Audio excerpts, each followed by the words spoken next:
مونږ د ماشومانو د کلیزې میلې ته ورغلو او دا ټول هغه ماشومانو چې په دې میلمستیا کې ګډون کړی و او ډیری ماشومان بیلابیل عمرونه لرل او څه شی چې مونږ غواړو پوه شو دا دی چې له هر عمر څخه څو کسان لرو. ډیر ښه که وغواړو چې ښه پوه شو او زمونږ سره مرسته وکړي نو یو خط رسم کوو. فکر کوم چې خط به لږ څه تاسې ته ګنګس کوونکی وي ځکه زما په اند تاسې هر وخت د خط په ځای له ټکو څخه ګټه اخلئ. نو راځئ وګورو چې د نمودار خط څه شی دی. غواړم داسې یو خط رسم کړم. فرض کړئ دا یو خط دی. داسې په دې ډول سره به یې رسموو او بیا به د هر سن لپاره په همدې خط باندې نښانې کېږدو. وګورئ دلته له 3 کلن څخه بیا تر 7 کلنو پورې ماشومان لرو. نو ویلی شو دی 3 کلن، 4 کلن، 5 کلن، 6 کلن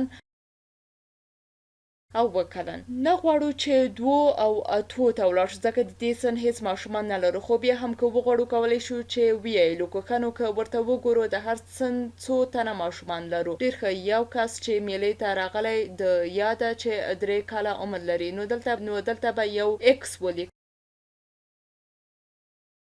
او د دې په ځای که یو ټکی لیکو ښه به وي. په بیلابیلو ځایونو کې له ډول ډول شیانو څخه ګټه اخیستلی شو. نو موږ ته دا داسې وایي چې موږ په میلمستیا کې یو تن 3 کلن نازولی میلمه لرو. ورپسې عمران 15 کلن نو دلته یو ټکی ګودو یعنې د 15 کلونو په ځای کې تاسې داسې فکر وکړئ چې دا ټکی له 15 کلن عمران څخه ښکارندویي کوي. او بیا هم سوریه ده چې 15 کلنه ده. دا هم 15 کلنه ده نو دا په دې معنی ده چې موږ په میله کې یو بل 15 کلن هم لرو. نو 15 کلن په ځای کې اوس 2 تنه لرو. دا یې عمران او دا هم سوریه. بیا جسپر دی کوم چې 6 کاله عمر لري. ښه نو دا یې یو کس چې 6 کاله عمر لري. او بیا وکرام دی چې هغه هم 6 کاله عمر لري. او ودرېږه چې په هماغه رنګ یې ولیکم. نو همدارنګه وکرام هم 6 کاله عمر لري. نو راځئ چې د هم د 6 کلنو ځای ورته زیات کړو. بیا لوک دی د چا عمر چې 7 کاله ده لوک 7 کلن دی. نو دا به دلته یو ټکی وي او په پای کې هم 6 کلنه انیا لرو چې بیا هم یو بل 6 کلن زیات شو. نو کولی شو چې له جدول څخه ټول معلومات په دې ډول سره راټول کړو او په دې ډول خط سره یې وښیو. د دې خط مهموالی په دې کې دی چې زموږ سره په دې ډول سره مرسته کولی شي. وګورئ د هر سن څو تنه لرو. دلته جدول ته کتل شاید لږ څه خسته کوونکی تمام شي خو که خط ته وګورو نو ډېر ښه روښانه دی.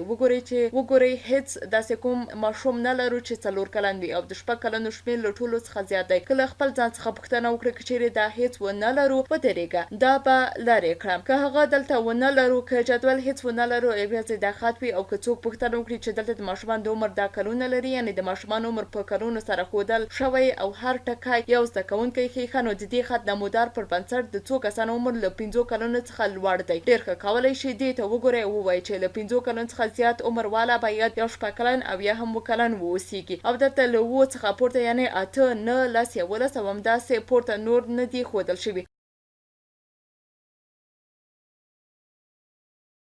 ښه نو راځئ دا ټولو ټکو ته وګورو. په دې خوا کې دا ټول ټکي کوم چې له 5 څخه زیات دي وګورئ 3 6 کلن دي او یو هم 7 کلن دی. ښه نو دلته 1 2 3 او 4 داسې کسان دي چې عمر له 5 کلونو څخه زیات دی. او یا یې که دې بلې خوا ته وګورو څو تنه دي چې عمر له 5 کلونو څخه کم دی. ډېر ښه ویلی شو چې هغه کسان چې عمر له 5 کلونو څخه کم دي یا باید 3 کلن او یا هم 4 کلن وي. او که دې ټکو ته وګورو نو لیدلی شو چې دلته یوازې یو ټکی دی. یوازې یو داسې ماشوم لرو چې عمر له 5 کلونو کم دی. هیله مند یم چې درس مو د خوښې وړ ګرځېدلی وي.